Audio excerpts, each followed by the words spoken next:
Hello guys, good morning. তোমরা সকলে কেমন আছো? আশা করছি তোমরা সকলে ভালোই আছো। আমিও ভালো আছি। আজকে অনেক দিন পর চলে আসলাম ছাদে। ছাদে কিছুটা ফুল হয়েছে, চলো তোমাদের সঙ্গে দেখাই, সেগুলোকে শেয়ার করি। চলো বন্ধুরা, এই দেখো এখন বাজে সকাল 7টা, কিন্তু এত রোদ উঠেছে যে বলার মতো না, মনে হচ্ছে দুপুর হয়ে গেছে।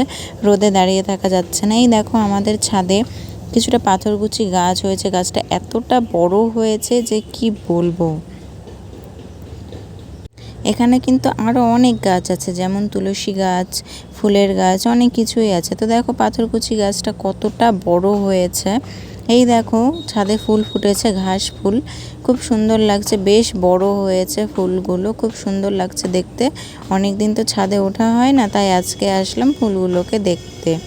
তো দেখো বন্ধুরা, তাই মনে করলাম তোমাদের সঙ্গেও শেয়ার করা যাক, তাই তোমাদের সঙ্গেও শেয়ার করে নিচ্ছি। তোমাদের ভালো লেগে থাকলে অবশ্যই কমেন্ট করে জানিও যে ফুলগুলো কেমন লাগছে। তোমাদের সকলের বাড়িতে কি কি গাছ আছে আমাকে অবশ্যই কমেন্ট করে জানিও।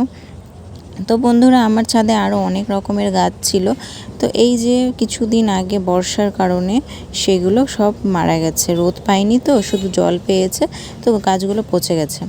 দেখো বন্ধুরা, আমাদের বাড়ির পিছনে এই যে জল হয়ে গেছে, জায়গাটা একটু নিচু, তো বৃষ্টি হচ্ছে প্রতিদিন, তো তার জন্য জল হয়ে গেছে। বন্ধুরা কি বলবো, দাঁড়িয়ে থাকার উপায় নেই, এত রোদ, খুবই কষ্ট হচ্ছে। তাও একটু দেখেই যাই, আসলাম যখন আবার একটু ভিডিও করে যাই। তো দেখো বন্ধুরা, আমার বাড়ির সামনে এই যে হাইওয়ে, এখান থেকে গাড়ি যাতায়াত করে। তো দেখো আমরা কখনো বেরোই না বাড়ির বাইরে, কারণ প্রচণ্ড বড় রোড, তো সবসময় বাস, লরি এইসব যাতায়াত করে। বাড়ির সামনেও দেখো এই বর্ষাকালে কত ঘাস হয়েছে, সব কত সুন্দর লাগছে। পুকুরটা কচুরি পানাতে ভরে উঠেছে, খুবই সুন্দর লাগছে, সবুজে সবুজ হয়ে আছে। তার মাঝখান দিয়ে গাড়ি যাচ্ছে একটা দুটো করে, খুবই ভালো লাগছে দেখতে। তো দেখো বন্ধুরা, এখন গরমকালে সকাল 6টা 7টার মধ্যে এমন রোদ উঠে যায় যে মানে বাইরে বেরোনোটা খুব কষ্টকর হয়ে যায়। কিছুদিন থেকে বৃষ্টি হচ্ছে বলে গাছগুলো খুব সুন্দর সবুজ সবুজ হয়ে আছে, গাছের থেকে সব ধুলোগুলো নেমে গেছে। আবার কিছুদিন বৃষ্টি না হলে গাছগুলো আবার বাজে লাগবে দেখতে।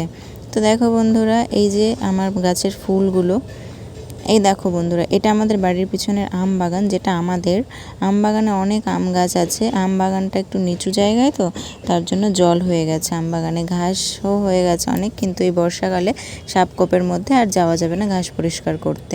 ওই সাইডটায় আবার ধান লাগানো আছে।